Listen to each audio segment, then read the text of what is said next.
네, 오늘 우리에게 주시는 하나님 말씀은 신약성경 마가복음 1장 35절에서 39절입니다.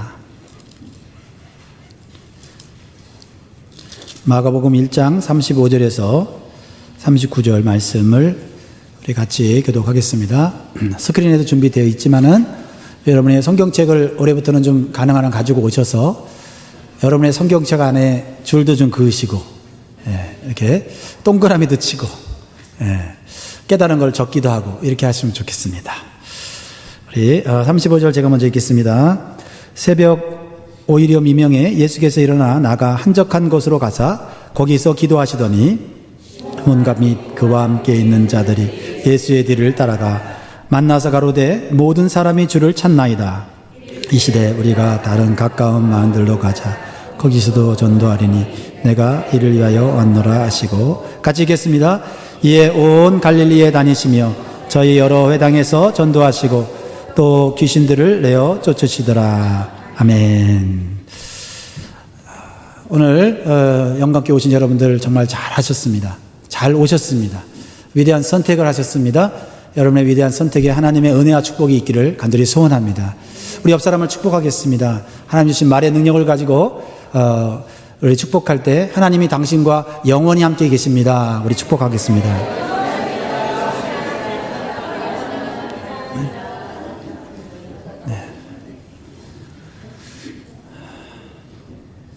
네. 여러분 축복하고 난 얼굴과 욕한 다음에 얼굴이 다른 것 같아요. 저는 축복하고 나서 여러분의 얼굴이 너무나도 아름답습니다. 올해 또 여러분과 함께 하나님 주신 말씀을 주일로는 한 50번 정도 말씀을 나누게 될 텐데, 이 말씀을 통해서 저와 여러분이 하나님 안에서 영적으로 자라면 좋겠고요. 또 말씀을 통해서 또 여러분의 문제가 해결되면 좋겠습니다. 설교하는 저의 소원이고 또 저의 기도 제목입니다. 그래서 제가 한 1월 달에는 한 번 정도는 얘기를 하는 것 같아요. 설교를 듣고 좀 유익을 얻으면 좋겠다 하는 의미에서 제가 말씀드리는데, 주일날 설교는 모든 성도들을 위해서, 참석하시는 모든 성도들을 위해서 제가 만드는 영적인 양식입니다.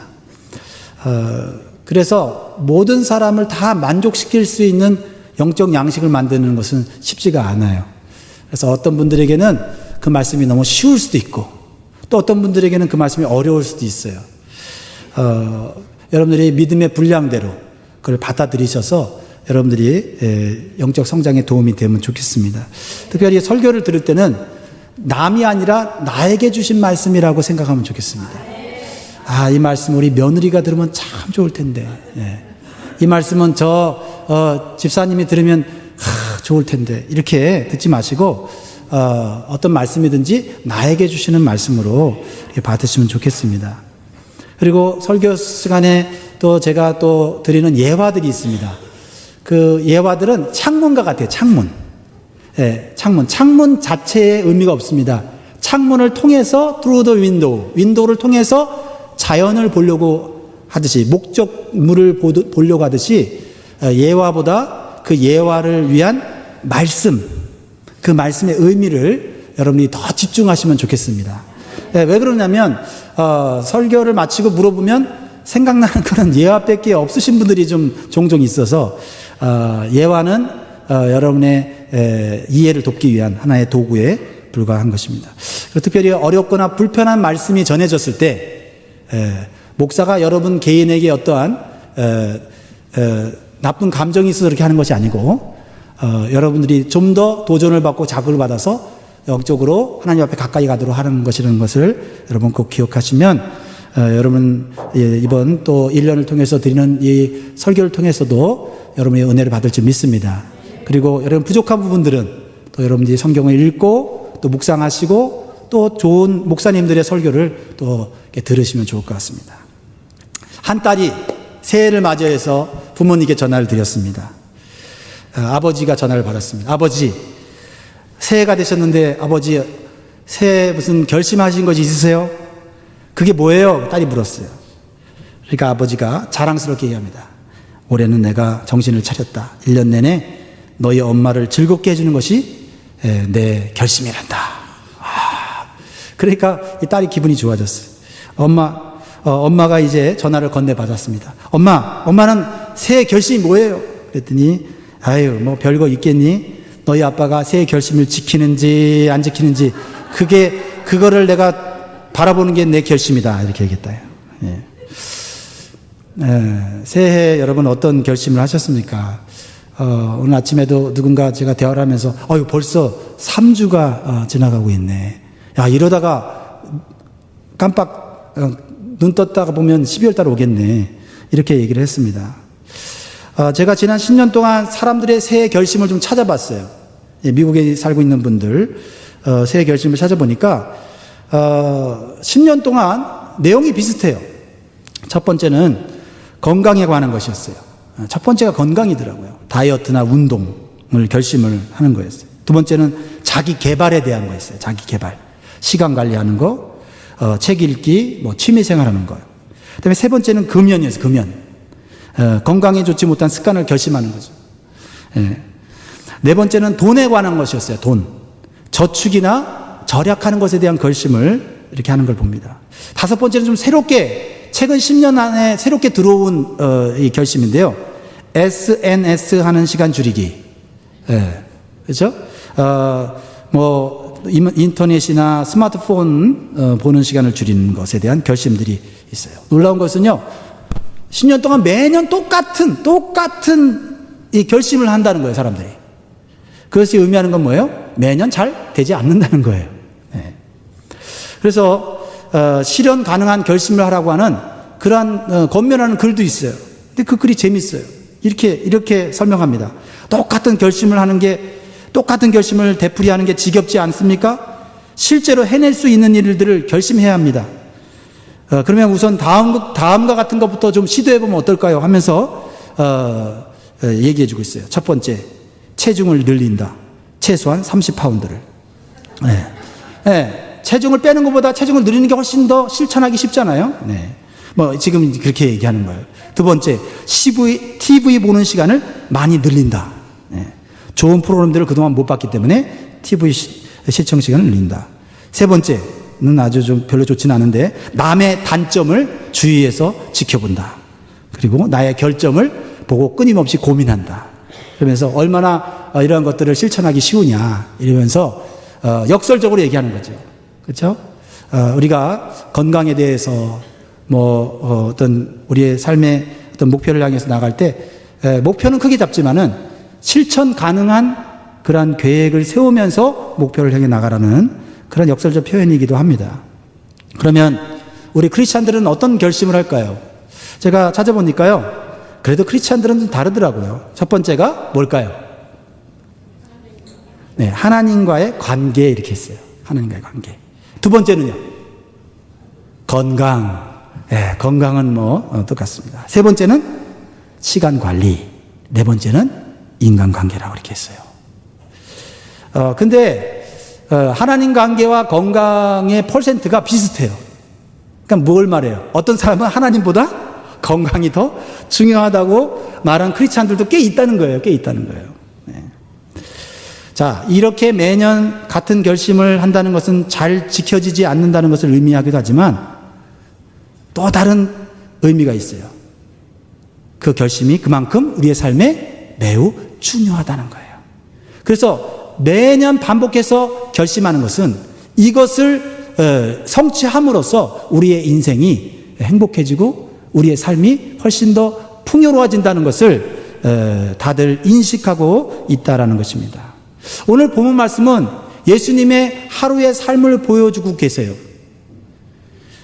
짧게 나와 있지만 다른 성경 기사와 함께 연결해서 보면 예수님의 하루의 삶이 어떤지를 알 수가 있고, 그것은 예수님의 삶의 결심과 함께 나타나는 것을 보게 됩니다.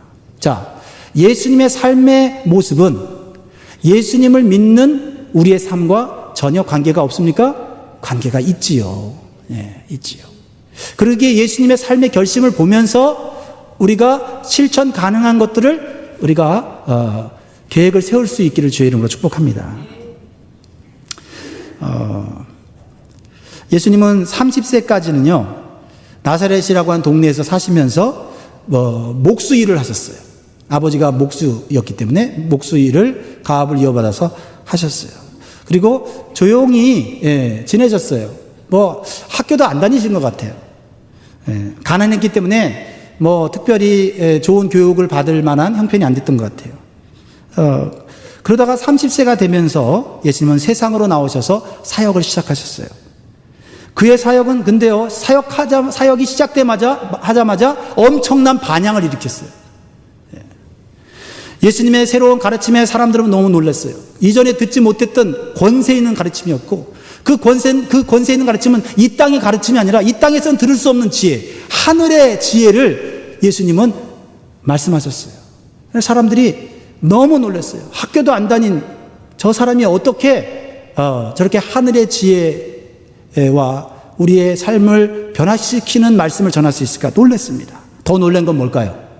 오늘 본문에 나와 있지만 병든 자와 귀신 들린 자를 쫓아내고 치유하는 것을 보고 사람들은 너무나 놀랐습니다.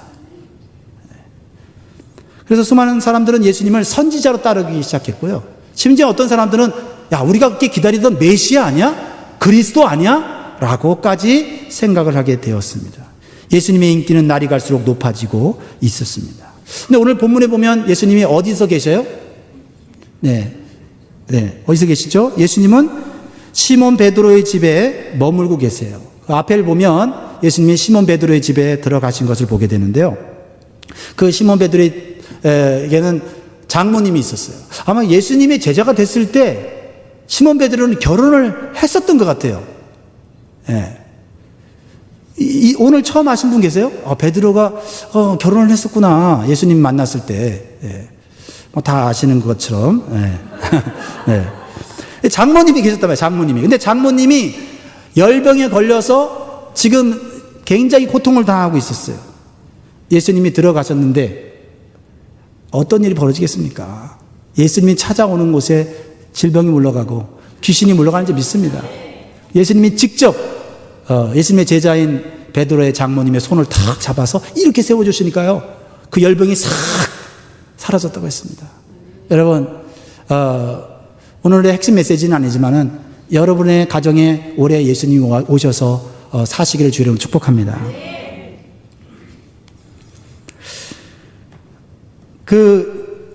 예수님께서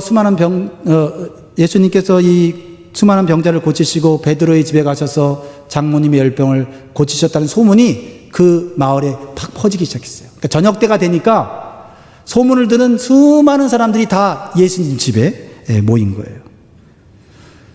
예수님은 이제 유명 인사가 되었습니다. 그 다음날 새벽이 됐어요. 어떤 일이 벌어지셨습니까? 새벽에 수많은 사람들이 시몬 베드로의 집 앞에 장사를 친 거예요. 시몬 베드로가 시끄러운 소리가 나서 밖에 나가보니까 어제보다 더 많은 사람들, 아니 온 마을 사람들이 다 자기 집에 모인 거예요. 그리고 예수님을 찾는 거예요. 베드로가 흥분이 안 되겠습니까? 그 상황에서. 그렇죠? 흥분되겠죠?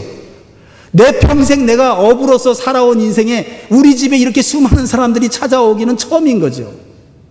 예수님 믿고 엄청난 놀라운 기적들이 일어나는 거예요.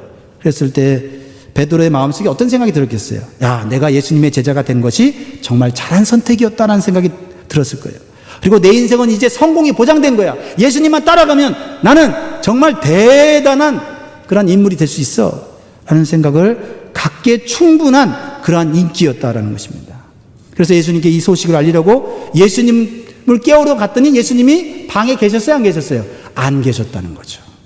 그래서 예수님을 찾기 위해 이리저리 제자들과 찾고 있는 것이 오늘 말씀의 배경이에요. 지금 예수님은 어디 계십니까? 예수님은 지금 이 중요한 순간에 사람들이 지금 예수님을 간절히 찾고 있는 이 순간에 뭘 하고 계십니까? 산책하고 계시다고요? 네네. 35절 말씀 읽겠습니다. 35절. 시작. 새벽 오히려 미명에 예수께서 일어나 나가 한적한 곳으로 가사 거기서 기도하시더니. 베드로의 마음은 지금 급합니다. 예수님 빨리 찾아서 자기 집 앞에 모여있는 마을 사람들에게 예수님의 그 멋진 놀라운 말씀을 좀 듣게 해주고 병자도 고치고 그리고 예수님의 제자로서 같이 좀 도우면서 자기의 이름도 좀 높아지고 싶은 그런 마음이 있는데 말이죠. 지금 예수님은 안 보이는 거예요. 예수님은 해가 뜨기 전, 즉 3시에서 4시경이라고 합니다. 일어나셔서 시몬 베드로의 집을 조용히 나가셨어요. 그리고 한적한 곳을, 조용한 곳을 찾기 시작했습니다. 학자들에 의하면 성문까지 나가셔서 가버나움 광야까지 가셨다고 그렇게 말을 합니다. 자, 예수님은 하루를 시작하기 전에 누구를 만나려고 나가신 것일까요? 예수님의 이러한 행동은 성경에 계속해서 나와요. 여러분 마가복음이나 다른 복음서를 읽을 때 예수님이 아침에 일어나셔서 무엇부터 시작했는지를 한번 읽어보세요. 마가복음에도 2번 이상 나오는데요. 마가복음 1장 45절, 마가복음 6장 31절에 보면 예수님은 어김없이 누구 집에서 잠을 주무시던 새벽이 되면 누군가를 만나러 한적한 곳으로 가셨다라고 기록되어 있습니다. 이것은 예수님께서 공생의 사역을 시작하면서 예수님이 결심하신 것임을 알 수가 있어요. 예수님의 이러한 결심이 마지막까지 하나님의 뜻을 성취하는 출발점이었고, 또한 예수님에게는 능력이었고, 또한 예수님에게는 모든 것들을 분별할 수 있는 그런 지혜를 받는 시간이었다라는 것입니다. 우리에게도 이러한 하루를 시작하면서 이러한 시간이 있기를 주의 이름으로 축복합니다. 예수님의 결심 첫 번째는 삶의 질서를 바르게 세우는 것입니다. 한번 따라 하시겠습니까? 삶의 질서를 바르게 세우는 것.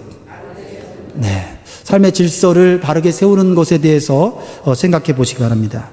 모든 일을 시작하기 전에 기도로 시작하는 것입니다.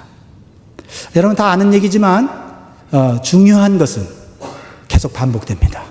새 결심도 중요한 것은 반복되듯이 하나님의 말씀 반복됩니다. 근데 반복해서 듣다 보면 어제까지는 똑같은 말씀이라도 마음에 힘이나 의지가 안 생겼는데 반복해서 듣다 보면 하나님께서 그 마음을 감동시켜서 힘을 주시고 의지를 주시는 줄 믿습니다. 그럼 보통 사람들의 기도는 어떤 기도로 시작하죠? 보통 소원을 구하는 기도로 시작합니다. 그래서 보통 사람들은요, 기도로 소원이 이루어지고 나면 어떻게 됩니까? 기도가 강해집니까? 약해집니까? 저의 경우에는 소원이나 문제를 놓고 기도할 때 굉장한 많은 시간과 에너지를 투자합니다. 그러다가 이제 기도 응답이 되면 아무래도 기도가 약해지는 걸 저는 느껴요. 또 아무리 기도해도 소원이 이루어지지 않고 문제가 해결되지 않으면 어떡합니까? 기도를 포기하게 되죠. 이것이 초신자들의 기도의 모습입니다.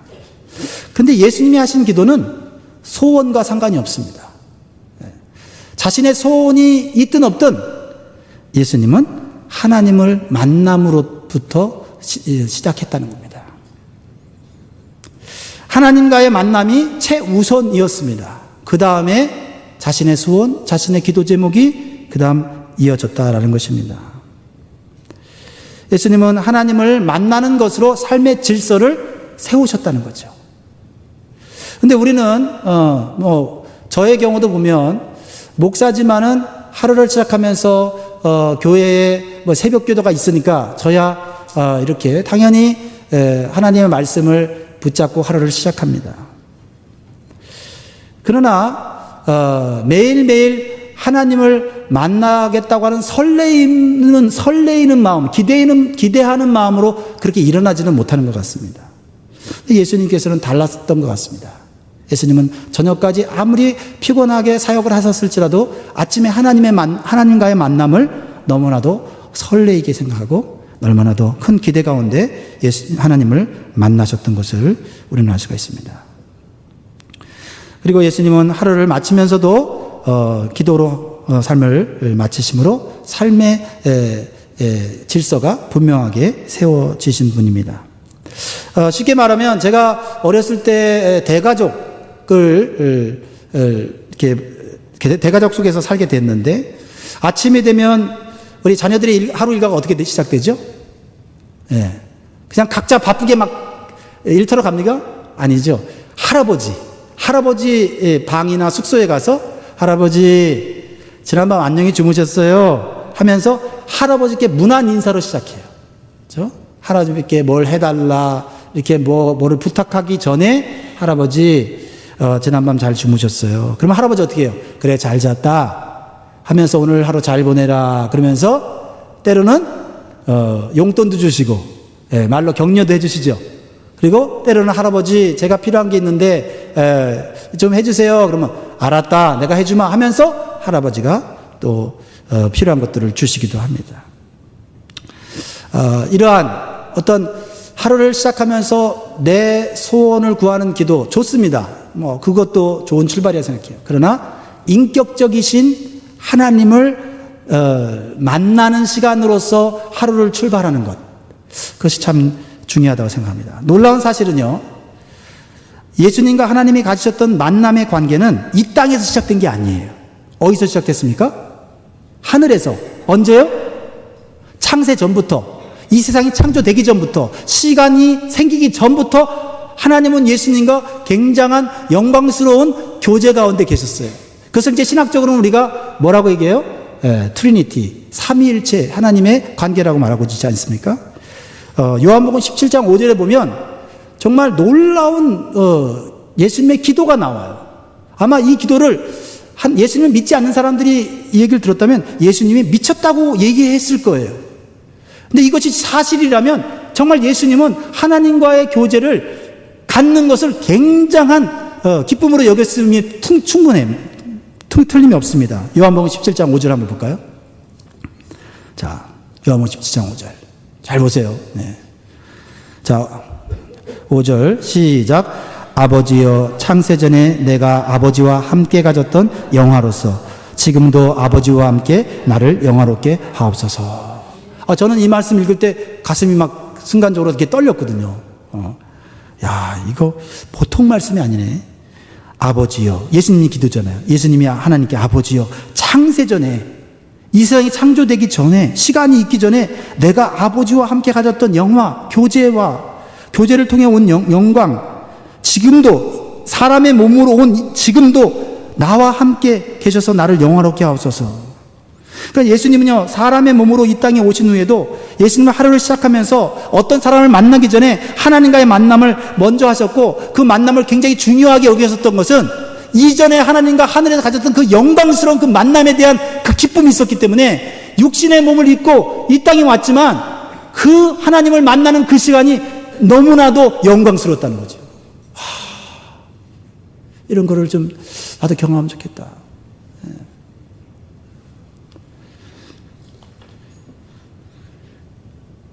그 시간은 누구도 방해할 수가 없었어요. 이러한 삶의 질서가 예수님이 위대한 하나님의 뜻을 성취하기 위한 첫 번째 결심이었다는 것입니다. 사랑하는 성도 여러분, 우리에게도 이러한 삶의 분명한 질서가 있어야 되겠습니다. 무질서한 삶만큼 인생을 낭비하는 것은 없기 때문이에요.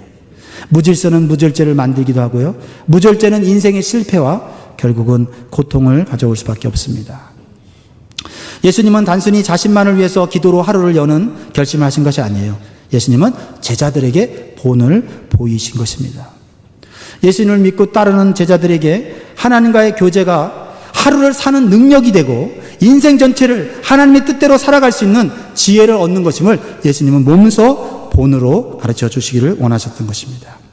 처음에는 예수님께서 혼자 기도하셨지만은요, 나중에는 의도적으로 제자들을 기도의 자리로 함께 데리고 가는 것을 보시게 돼요. 이걸 이제 제자 훈련이라고 하죠. 그 대표적인 것이 예수님이 십자가에 지시기 전에 하셨던 겟세마네 동산의 기도입니다. 그때 예수님은 제자들을 데리고 갔었어요. 사실 예수님은 제자들을 겟세마네 동산에 데려가셔서 같이 기도할 마음을 가지셨지만은 실질적으로 제자들이 예수님과 기도를 했습니까? 안 했습니까? 기도를 하지 않았죠. 도움이 되지 않았지만 예수님은 나중을 위해서, 이 제자들이 예수님이 하늘로 승천한 다음에 이 제자들이 이 험한 세상을 어떻게 살아갈까 예수님은 걱정하셔서, 너희들이 이 세상을 살아가려고 하면 많은 시험과 환난이 있는데 그거 결코 인간의 결심과 결단만으로는 안 된다.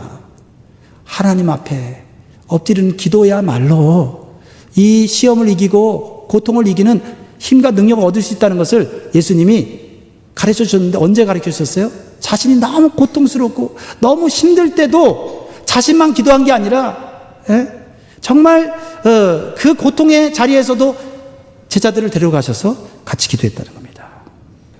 누가복음 22장 39절로 41절이에요. 같이 읽겠습니다. 시작. 예수께서 나가사 습관을 쫓아 갈람산에 가심에 제자들도 쫓았더니 그곳에 이르러 저에게 이르시되 시험에 들지 않기를 기도하라 하시고 41절 저희를 떠나 돌 던질 만큼 가서 무릎을 꿇고 기도하여. 이게 예수님의 마음이셨다라는 겁니다.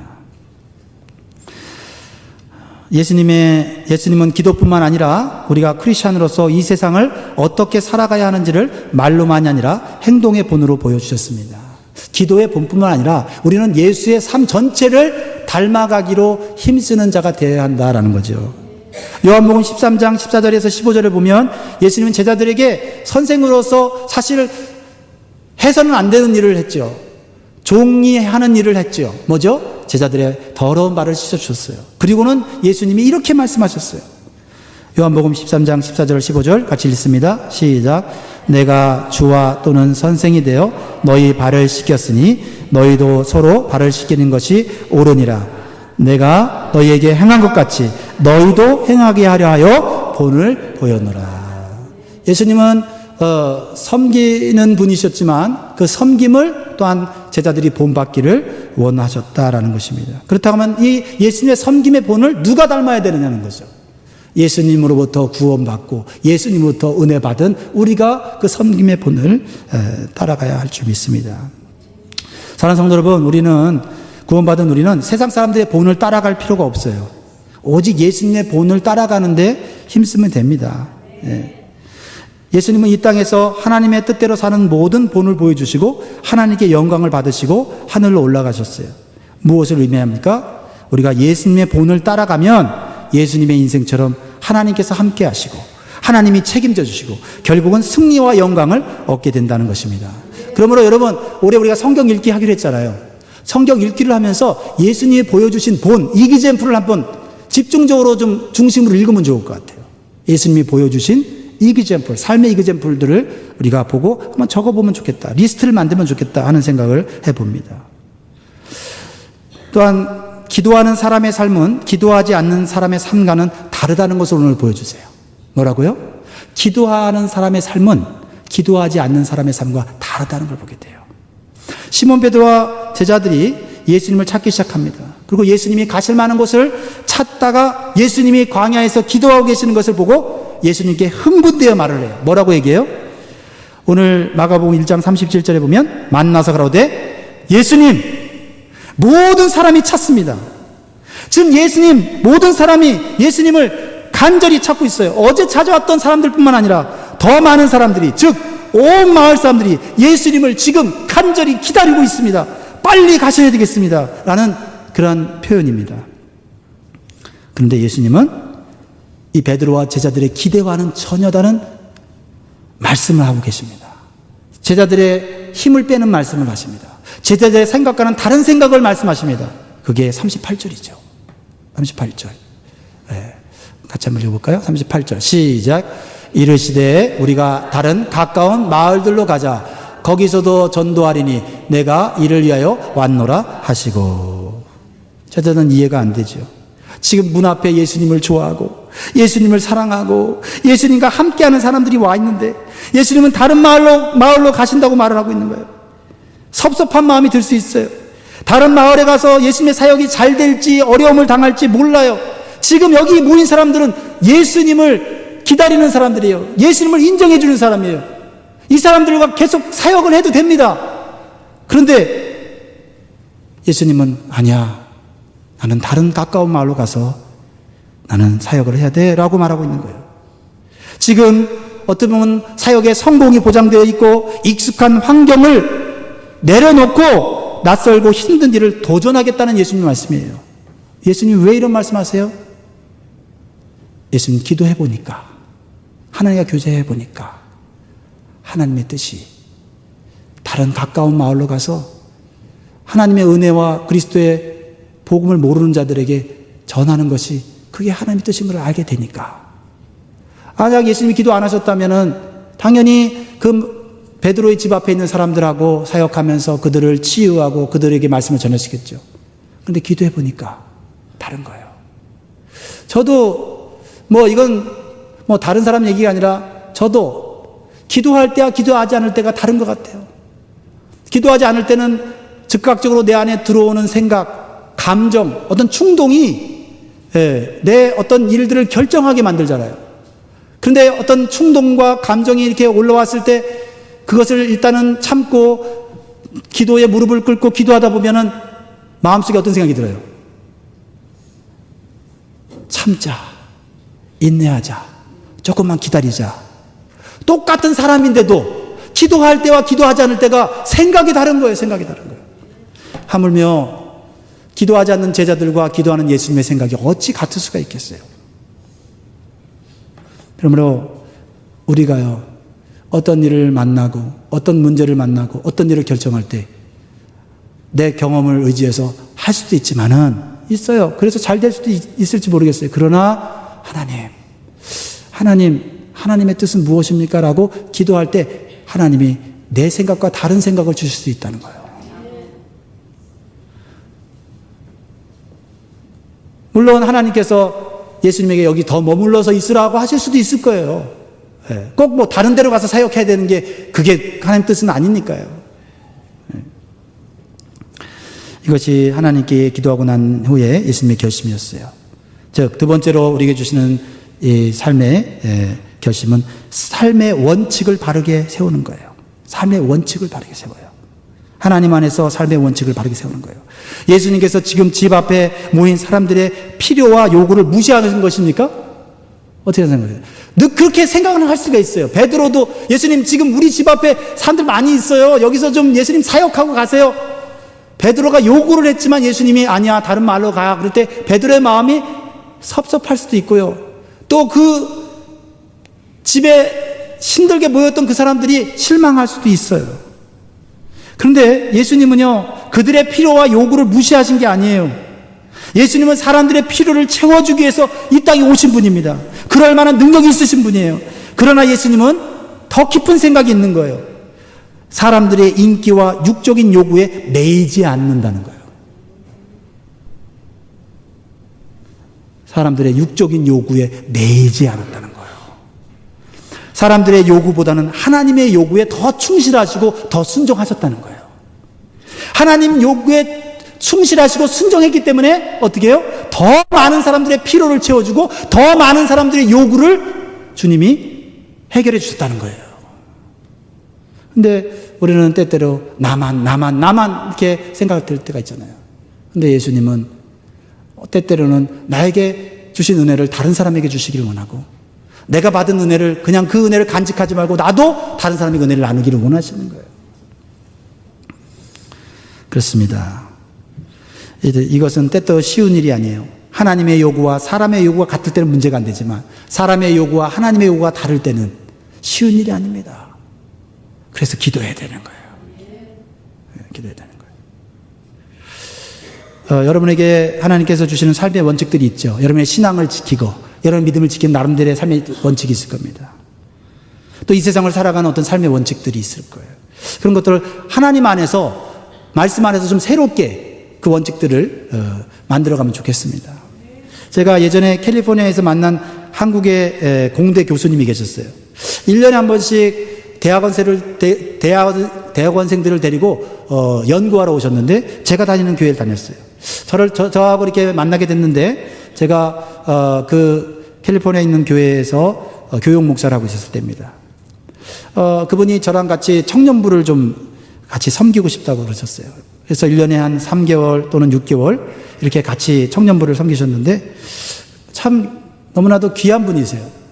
그분은 자기가 한국의 순천향대 공대 교수님인데, 그 교수님은, 일부러 하나님을 안 믿는 대학원생들을 뽑아서 미국에 와서 미국에서 연구하게 이렇게 합니다. 그러니까 미국에 데려간다니까 대학원생들이 얼마나 서로 가겠다고 하겠어요. 그래서 딱 하나님 안 믿는 사람들을 이렇게 해서 데리고 오세요.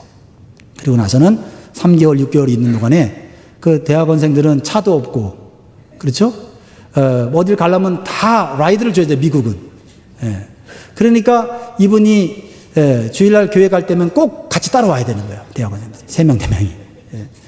그런 동안에 제 기억으로는 한 10명 정도가 한 3, 4년에 걸쳐서 왔었던 것 같은데 한 90%가 예수님 믿고 갔습니다.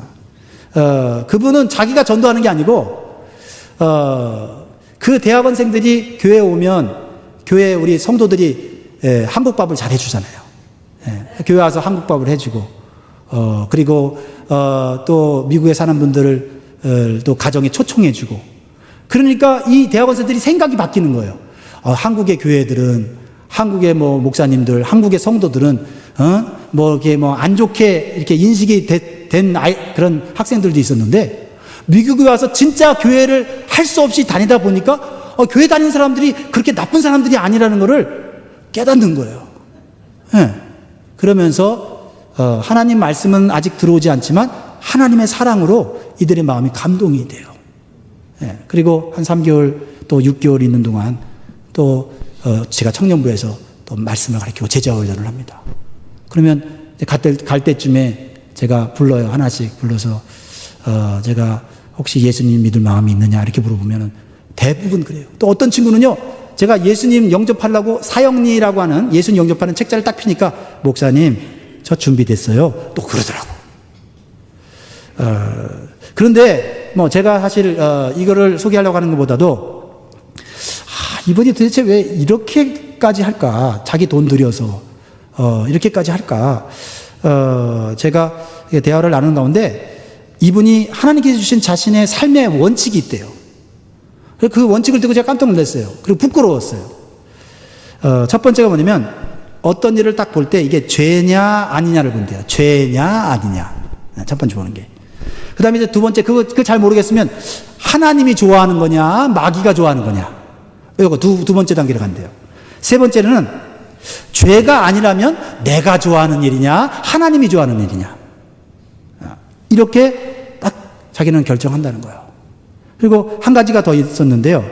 직장을 선택할 때 하나님을 위해 일할 수 있는 20%를 사용할 수 있는 그런 직장을 고른다는 거예요. 그러니까 100% 에너지를 써서 직장 생활을 하게 되면 하나님을 위해 쓸 시간이 없고 에너지가 없으니까 자기 능력의 80%만 쓸 수 있는 그런 직장을 고른다는 거예요. 그리고 20%는 주님을 위해 쓴다는 거예요. 제가 그때 30대 초반이었거든요. 예수님 나이였어요, 그때. 30대 초반인데 놀랐어요. 목사로서 저는 분명한 삶의 원칙이 없는데 이분은 평신도로서 나보다 더 분명한 삶의 원칙을 가지고 삶의 실천을 하고 있는 거예요. 충격을 받았고 그때 제가 그 교수님한테 제가 혹시 이 삶의 원칙을 제가 사용해도 되겠습니까? 목사님 이거 제 거 아니에요. 저도 배운 거예요. 그래서 제가 마음에 새기고 항상 이렇게 있어요. 여러분들께서도 듣고 좋은 삶의 원칙이라면 좀 여러분 가운데서도 하나씩 가져가시기 바랍니다. 예수님께서 공생의 사역을 시작하시면서 기도로 삶의 질서를 세우시고 기도로 삶의 원칙을 세우셨어요. 예수님께서 삶의 질서와 삶의 원칙을 세우는데 가장 중요한 것은 무엇이었을까요? 그것은 바로 저는 38절에 나온다 생각해요.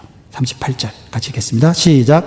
이르시되 우리가 다른 가까운 마을들로 가자. 거기서도 전도하리니 내가 이를 위하여 왔노라 하시고. 내가 이를 위하여 왔노라. 내가 이를 위하여 왔노라. 무슨 말씀이에요? 예수님은 이 세상에 올 때 이미 내가 이 세상에서 어떤 목적을 가지고 살아야 되는지 알고 오셨어요. 근데 우리들 대부분은 태어났을 때 삶의 목적을 모르고 태어납니다. 초등학교 때도 모르고 중학교 때도 모르고 고등학교 때도 모르고 어떤 사람들은 나이가 50, 60이 돼 몰라갖고 인생을 허랑방탕하면서 교도소에서 보내는 사람들도 있어요. 삶의 목적을 모르는 거예요. 근데 예수님은 하늘에서 오실 때부터 하나님께 삶의 목적을 받고 오신 분이기 때문에 태어날 때부터 삶의 목적이 분명한 분이었어요. 하나님이 주신 삶의 목적이 분명하니까 삶의 질서를 세울 수 있었고 삶의 원칙을 세울 수 있는 거예요. 그리고 그 삶의 질서와 원칙을 따라 살 때 예수님은 삶의 목적을 이루게 된 것이죠. 그 삶의 목적이 뭐예요? 바로 삶의 목적은 전도를 통해 하나님의 나라를 확장하는 거였어요. 그리고 구원의 복음을 위해서 자신이 직접 십자가에서 인간들의 죄를 위해 대신 죽는 것이었어요. 예수님의 삶의 목적은 죽는 거였어요. 왕이 되고 영광을 받는 게 아닌 이 땅에서. 그러니까 예수님에게 있어서 사람들의 인기와 이 땅에서의 명성은 삶의 목적을 방해하는 것이 된 거예요. 그래서 제자들이 와서 또 많은 사람들이 와서 예수님을 왕으로 막 모시려고 하니까 예수님이 거부한 이유가 왕의 자격이 없어서가 아니라 내 삶의 목적은 지금 인생의 삶의 목적은 죽는 거예요. 죽는 거. 그러니까 흔들리지 않는 거예요. 베드로가 예수님께 십자가에 죽으시면 안 된다고 막 만류하고 막 예수님의 멱살을 붙잡고 예수님 십자가에 죽으면 안 됩니다. 지금까지 얼마나 우리가 고생했는데 지금 얼마나 예수님이 인기가 있는데 죽는다고 하십니까? 예수님이 심지어 뭐라고 말씀하셨어요? 사단아 물러가라. 이렇게 했죠. 예수님을 따르던 사람들과 제자들조차도 예수님을 버리고 도망갈 때도 삶의 목적이 십자가를 그냥 끝까지 진 거예요. 그러니까 예수님의 삶의 목적은 결국은 하나님을 높이는 것이 되었고 예수님의 인생을 빛나게 하는 것이 있어요. 저는 이 말씀을 마무리하면서 이렇게 이 말씀을 결론 짓고 싶어요. 삶의 목적이 분명하고 올바를 때 그 인생이 빛난다. 결국은 빛난다.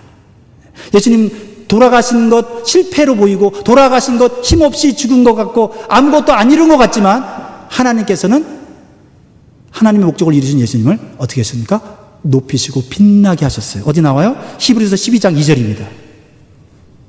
두 구절 읽고 결론을 내겠습니다. 시작.